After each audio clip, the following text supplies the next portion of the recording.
All right, so we're good to go. So on question 1, it says create a capitalization table for Home Plate at the time of initial funding of the company. Include the number of shares, price per share, total investment, and what percentage of the firm is owned by Lexi. So that one is pretty simple. So what did you guys get for that as far as the number of shares? I got 100,000. That's what it said she gave her. Yeah. Yeah. And then the price per share was 1 penny. So total investment was $1,000 and her ownership was 100% ownership. Yeah, that's what I got. Yeah. So it says for 1B, create a capitalization table for Home Plate, assuming that the angel investor invests $50,000 at 50 cents per share. Assume that Lexi issues new shares to the investor, so she retains the original 100,000 shares. How many shares would the angel purchase under this proposal? What share of equity would Lexi own, and what share would the angel own? So again, this one I felt was, hey Kip. I'm not hearing any audio here. You need a. So you're not hearing me? Huh. Can you guys thumbs up? Can you hear me? Yes, we can hear you. Yeah, I can't hear you guys at all. That's so weird. And you guys are all hearing me, correct? Yeah, I think he needs to press his microphone at the top. Well, that just mutes his microphone, not everybody else's. So he just dropped off. He's going to try coming back in. Yeah.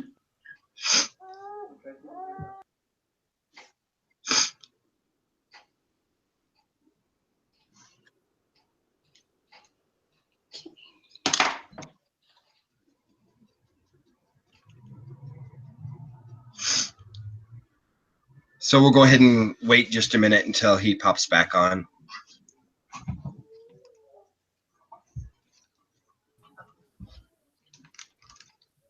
Hey, can you hear me now? No, he can't. I have no idea why I don't have sound. Maybe his volume, I don't know.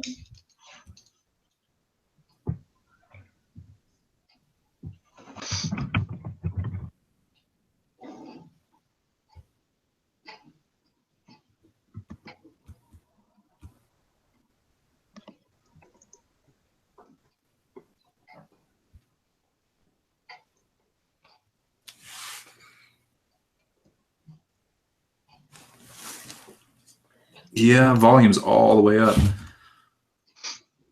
Jeez, I'm sorry, guys. I don't know what is going on.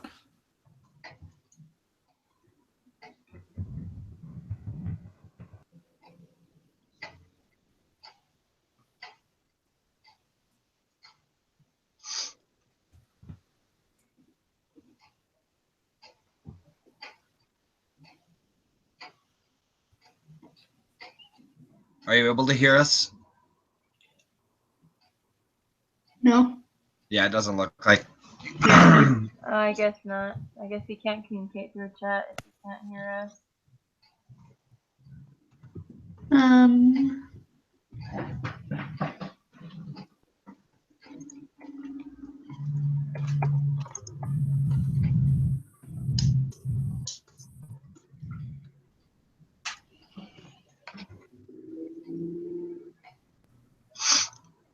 So I just told him the same thing, that you can use the text.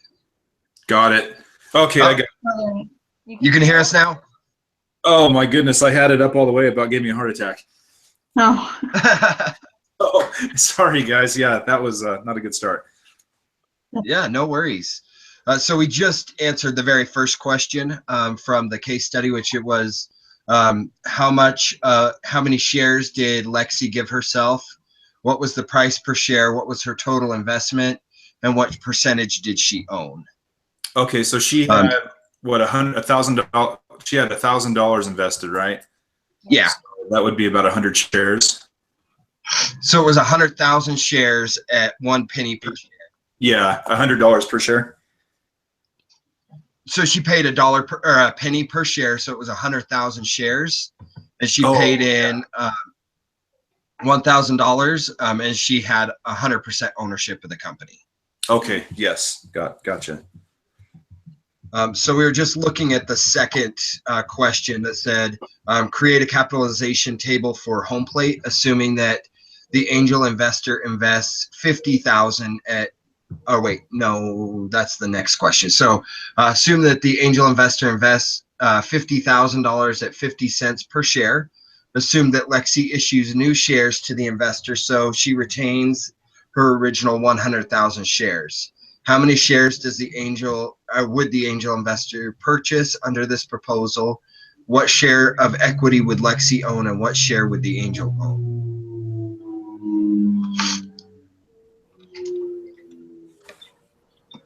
So let me go ahead and I can share my screen real quick so you guys Okay. can see what I did. So let me minimize this and make this a little bit bigger so you guys can see the whole thing. So for the angel round at 50 cents per share, so I figured it out. So we know that the investment was $50,000. The price per share was 50 cents. So if you multiply those together, you get 100,000 shares. And they each own 100,000 shares. So that means that they're 50% partners. So each has 50% share in the company. And the implied valuation was $100,000 is what I got. Okay. Yep. That's what I had. Yeah. Same thing. Is that Did what you you get- had as well, Andrea? Yeah, I missed the part where it said she retains the share, so I still thought there was 100,000, but all the other numbers were right, except with that calculation, if you didn't add it, then Lex would own 0 and the angel would own 100. But I just adjusted it in my Excel sheet, so yeah, my bad. Okay, sounds good. And then the next question was create a capitalization table for HomePlate, assuming that the angel investor invests $50,000 at $2 per share. How many shares would the angel purchase under this proposal? What share would Lexi have? What share would the angel have? So that's this next capitalization table that I did. And I did the same thing here. So if you take 50,000 shares and you divide that, so 50,000 divided by 2 equals 25,000. And then Lexi maintained her 100,000, so that makes shares outstanding of 125,000. And so if you take the valuation at that point, the implied valuation would be $250,000. And Lexi would have 80% ownership and the angel would have 20%. Is that what Great. everybody else got as well? Yeah. Yes.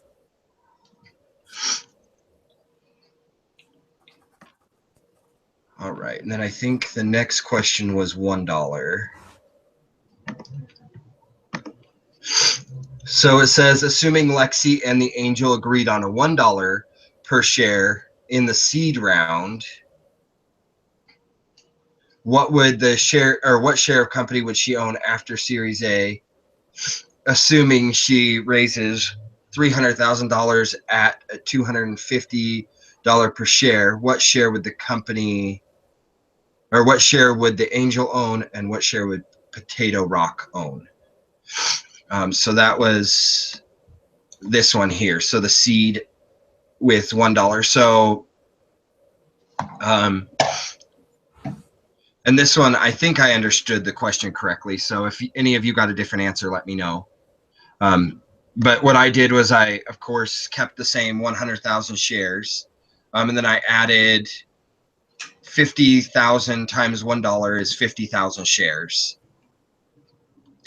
And then 300,000 shares at $2.5 per share equals 120,000 shares. So the ownership for Lexi would be 37.04%. The ownership for the Angel would be 18.2 or 52%, and then Potato Rock would own 44.44%.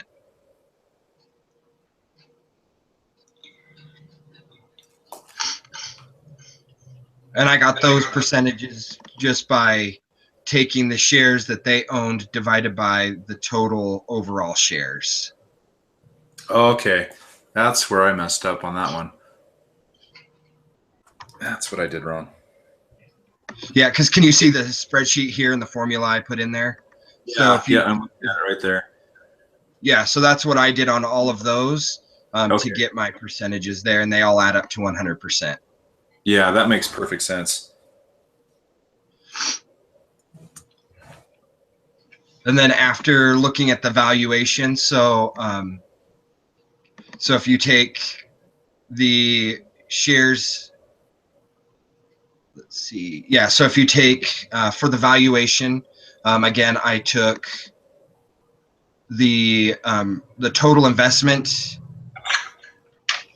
and then divided that by the percentage, and that was the formula that was in that sheet, and that gives you the actual valuation. Perfect.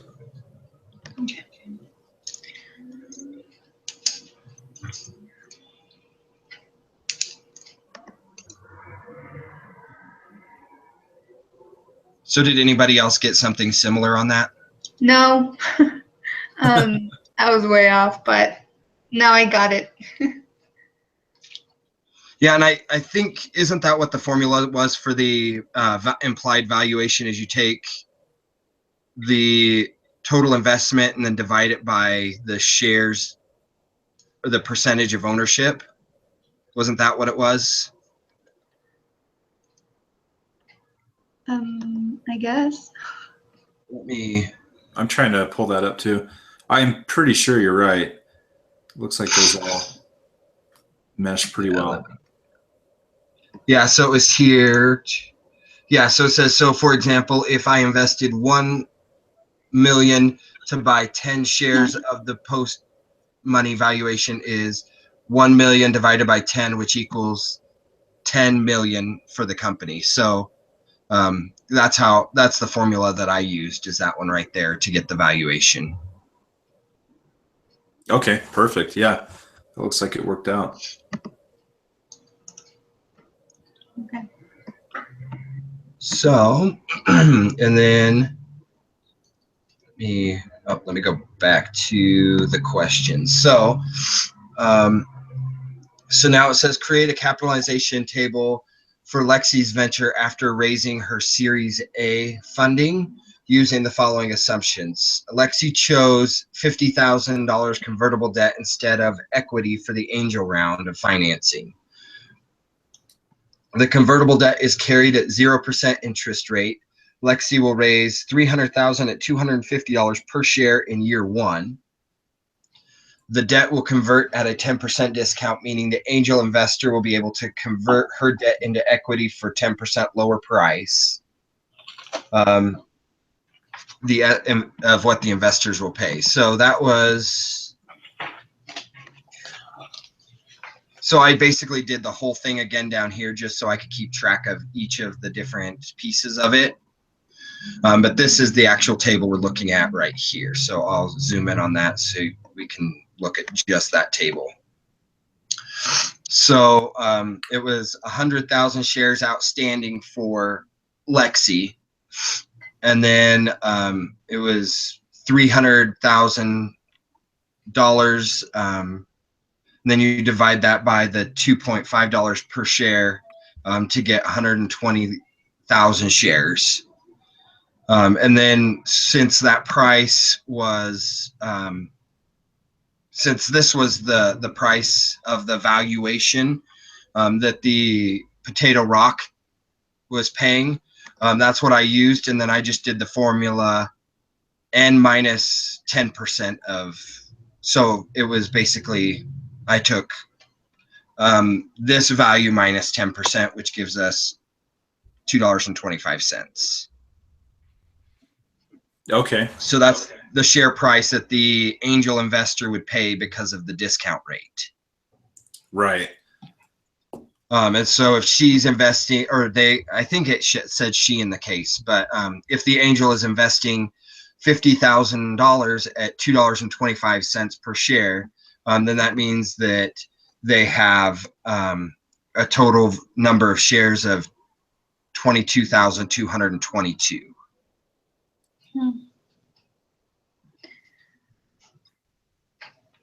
So, and then of course I did the same breakdown of ownership. So in this case, Lexi would have 41.28% ownership. The angel would only have 9.17% ownership. And Potato Rock would have 49.54% ownership. And the implied valuation would be $605,555.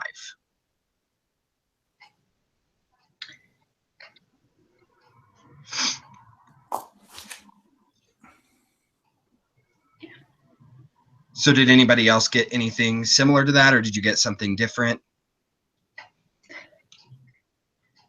I was I was still trying to exactly figure that out.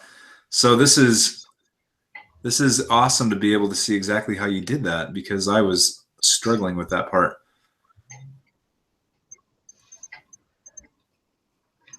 And I can send you a link to the spreadsheet too, so you can kind of look through and see what formulas I did, where I did them, to kind of see how I did the calculations. Oh, that would be cool. That would be cool. So I'll make sure I send that out with the video link that I send to everybody. So Daniel, are you a business finance major? So I'm actually a business major with entrepreneurial emphasis. Okay. But awesome. I do enjoy finance. So I could tell. That's awesome.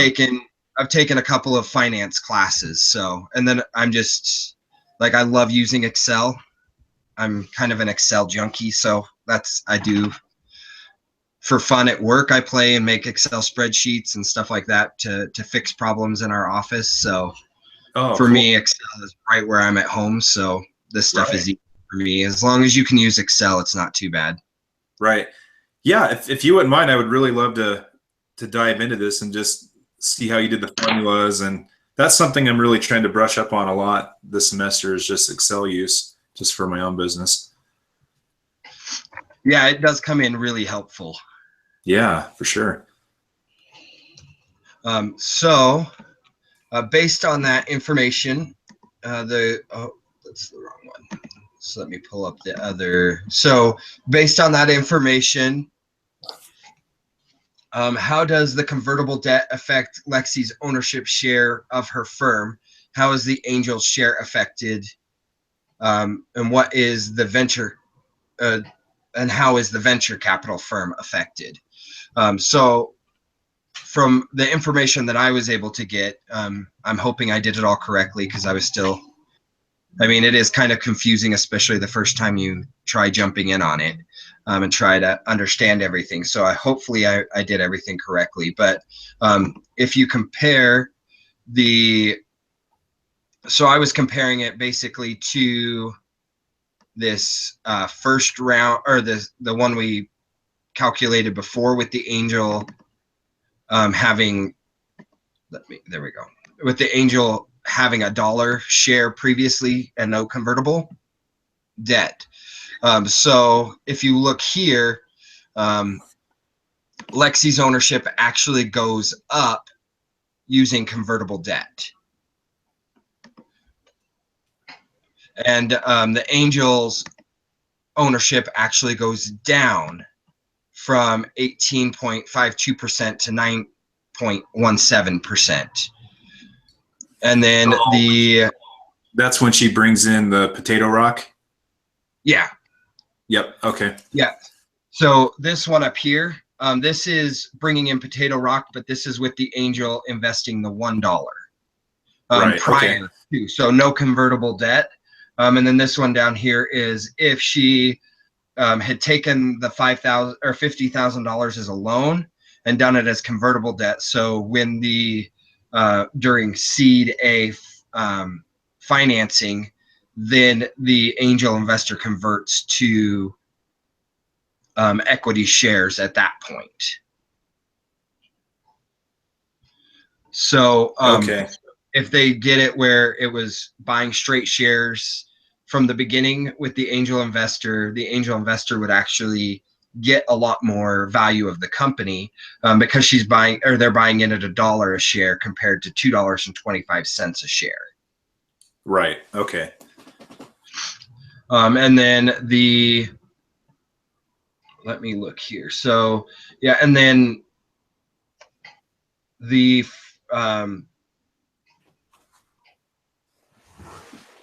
so the ownership of the company then would technically be higher for both Potato Rock and Lexi because they're not having as many shares. The angel investor doesn't have as many shares because they purchased at a higher price. Okay. Does that make sense? Yeah. Yeah, absolutely. Yeah, it's just like Shark Tank. Yeah, that's what I was thinking of when I was doing all of this, was the Shark Tank valuation stuff that they talk about on the show. I know, because And now the show is going to make just that much more sense now, so that's going to be nice. yeah. And then this, if you can see, I just pulled these out real quick just to look at them. So this is the value of the angel investor shares. So if the angel did convertible debt, then the angel would have $55,000 is what the values of the angel shares would be. And Lexi's would be $250,000. So if she went with the convertible debt, hers would be $250,000. If she went with the non-convertible debt at $1, then her shares would be still $250,000, but the angel's shares would be $125,000. So I mean, there is a drastic difference for the angel. Right.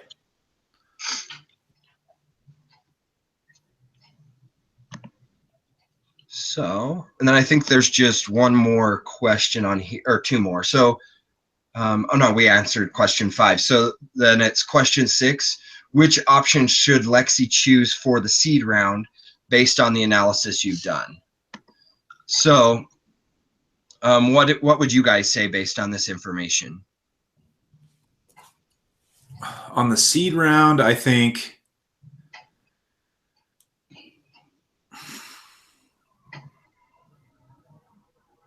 I don't know. I think the convertible debt might be the way to go. That's what I said, and the reason I said it was primarily because of ownership percentage. Exactly. Yeah, that's what I was looking at too. 37 versus 41. Yeah, because her value is going to stay exactly the same. No matter which option she chooses, her shares are still worth $250,000. She'll just have more ownership. The only thing that changes is the ownership. And if she wants more control of the company, then obviously the ownership plays a big important part in that. Right. Yeah, I agree. So one of the questions I have then, because I was thinking a lot about this, it's not one of the questions in the case study, but what are the downsides to doing the convertible debt?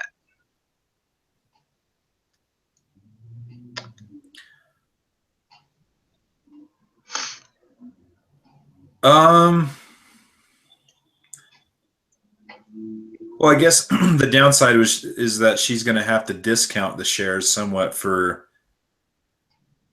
doing that, right? Yeah, so it definitely does. It does definitely dilute the amount of shares, because then the angel investor technically gets more shares than they would otherwise. The other part that stood out to me was the fact of convincing the angel, because if the angel were to do their own numbers and see the difference here, trying to convince the angel to go with the convertible debt over wanting to buy in at $1. Right. because if you look at these numbers, there's a huge difference: 55,000 versus 125,000. Yeah, and even the percentage of ownership between those two as well. I mean, well, I guess they Yep. reflect one another, but it's almost half. Yep. Yeah. So that was one of the biggest challenges that I saw. Did either of you watch the video that talked about convertible debt? Yeah.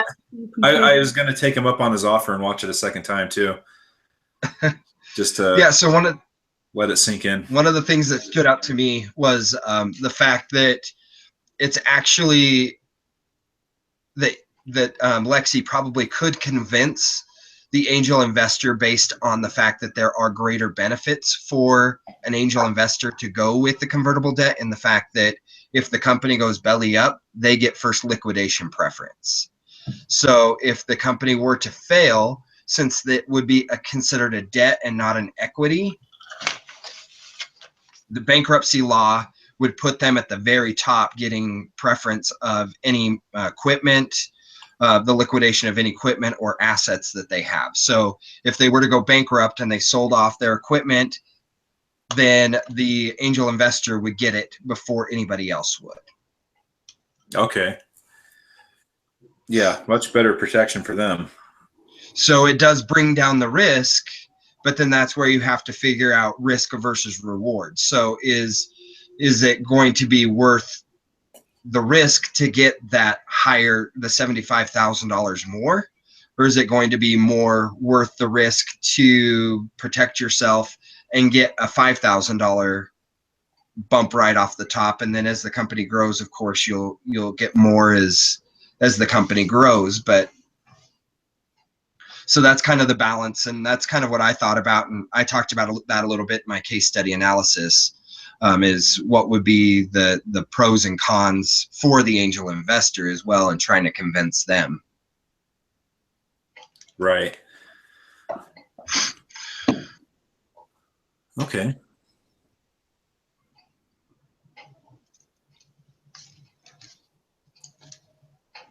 Did you have any questions or anything to add, Paulette? Nope, you guys said it all. I mean, what you showed us is pretty straightforward, so. Yeah, with the math on this one, as long as I did it right, I think it shows pretty well what the options are and how to proceed forward.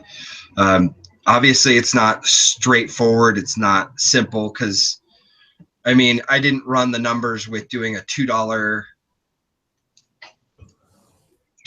buy-in with the seed. I didn't do the 50 cents. So I didn't do all of those with the seed investment. I just did the $1 like the case pointed out.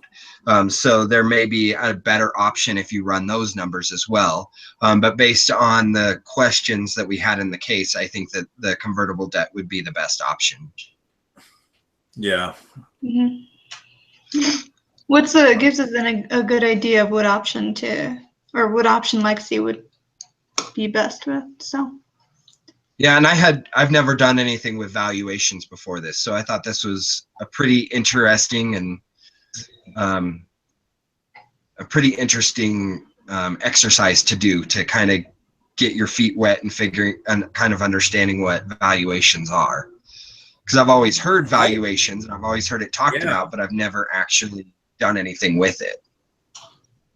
Yeah, because every time that I watch that show, Shark Tank, and they're like, okay, so based on this, you're valuing your company at $3 million. I'm always like, how in the world did they just jump to that big number? But this really starts to make sense once you look at this more. Yeah, if they're saying, well, we're looking to get a 10,000, or we're looking to get a $1 million investment with a 33% share, equity share, then that's basically saying that they're looking at valuing the company at $3 million because they're wanting $1 million in exchange for 33% of the company. Right. Or 1/3 of the company. Uh-huh. Yeah, that's so looking at it that way, it does kind of give you the big picture of how the valuation works. Right. Yeah, that's pretty cool. So when I Yeah. So like I when said, I was- oh, when I was go initially ahead. reading this case study, I mean, I live here in Rexburg, so when I was initially reading this, I didn't realize until I read the footnote that it was just a fictitious. I thought, how have I not heard of this company yet? Like, what 3,000 people in Rexburg are forking out this money for all these meals? And then I saw at the bottom, it was like, this is just pretend. It's like, oh my gosh, I couldn't Yeah. believe I hadn't heard of that company. I didn't realize it was fake until after I read the first page. But I'm wondering if it's based off of Blue Apron though, very well could be. because this is what Blue Apron does: is they sell prepared meals, so they ship them Uh-huh. to the house, all of the stuff with the instructions on how to cook it, and then you make the meal yourself right there at home. Right. Yeah, So this sounds just like Blue Apron to me. So it's a smart business model because the busy people that are going to buy this, they're busy because they work and they're making money. They just don't have time to cook, and they yeah, can't and they want afford the it. nice So ones. yeah, it's like they want to be healthy. They want to have these home cooked meals, but all the prep work and everything else, they don't want to have to mess with it. I don't know. Maybe I'm not creative enough. I just would have never even thought of something like that. Yeah. Yeah, my coworker, her brother, both her brother and sister-in-law, they both work big jobs. Her sister-in-law is a big wig at Aero Electronics, which is actually one of the biggest airplane part suppliers in the United States. And so she's pretty high up in the company there. Oh wow. And so they make really good money, but they're both busy all the time. And so when they get home, they do Blue Apron at least several times a week. So when they get home, they have a package sitting on their doorstep with the food, and they just go in, throw it in a skillet, throw it all together, and then they've got a dinner. Oh, that's interesting. I'd like to see how they package that to keep it from spoiling if it's chicken or, how are they keeping that cool? I'd be really interested to see that. Yeah. Well, awesome. So Well, I'll go I ahead and apologize do the. for not meeting up with you guys last week. My work schedule was insane, so I just couldn't make it. No worries. Yeah, I just was wanting to make sure you guys felt included, and I just hadn't been able to get in contact with you or I'm trying to remember who our other teammate is. It's Mitch, I think, is our other team member. So I just hadn't been able to get in contact with you or Mitch. So I just wanted to make sure you guys were getting included. So. What was interesting? So I saw the first invitation come from Paulette, and every time I clicked on it, it wouldn't let me join. It said no one's there. But as soon as yours came through, it worked fine. So I don't know if maybe that's because you're hosting it. Is that correct? Is that why? The thing was, I was doing a video call, so I was calling you. Oh, I couldn't get the link. okay. Yeah. Okay, so it hung up. It's like no one's here. I'm like, oh, I know they're there, but why can't I see them? So okay, that makes sense then. Yeah, I was trying to open it because Daniel wasn't there, and I was like, oh well, I'll open the link too. But I was trying to open it, but I couldn't, so that's why I was frantic. I'm like, I don't want them to think I'm lame. Like I was looking on like the school directory, trying to find your guys' email addresses, and like, okay, here's someone down in Utah. Maybe this is, I don't know. It was funny. So So what is your cell phone number? That way I can add you to our text thread. Oh, perfect. It's area code 208-206-4343. Yeah, because we do a lot of texting as a group back and forth. So I will, I'll go ahead and include you in our group text, and then I'll send a text out to everybody so that we're all on the same thread. And that way, whenever we text back and forth, we're all included. Okay. And Daniel, what's your number? So mine is 720. Okay. 299. Okay. 7712. 7712. And Paulette, what's yours? Mine is 915-246-9902. Perfect. Okay. And then there's one more person besides us here tonight, Mitch. Yes. Okay. Yep. And I have not been able to get in contact with him yet. So I wonder if he's dropped the class maybe. he still was showing in the class list when I looked just a few minutes ago. So I think he's still there. I just think we haven't been able to. So I'll keep trying to get in contact and reach out to him, and hopefully we can get him here for our next meeting. Are you good to meet tomorrow to go over the other case? We were talking a meeting at 6 tomorrow. Okay, Thursday at 6. That should be just fine. All right, perfect. I'll go ahead and do a summary real quick so that we have the summary because our teacher looks at that summary that we talk about. Okay. And so when you submit, because I'll send out the link to everybody, you submit that in that Dropbox, and then in parentheses, I'll include the time when the summary started. You include that in your Dropbox, so that way the teacher knows what to look at for the summary to kind of see what it was that we discussed. So. Okay, perfect. So basically, in summary, we were able to talk about the different types of funding as far as convertible and the valuations that go along with those with the angel and the seed A financing.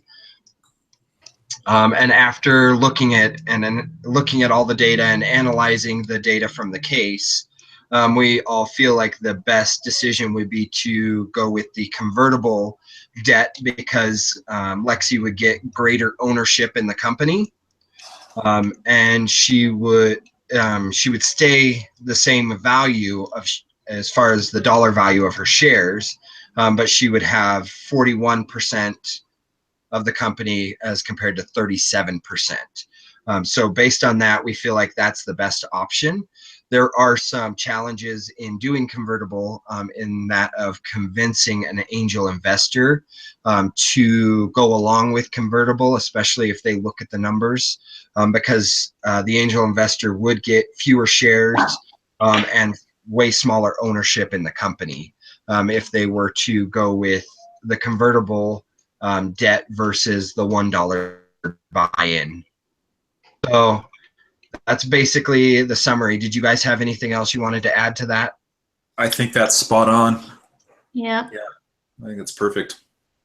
All right, so I'll go ahead and stop the recording. Okay, and then you'll just email the link to the video.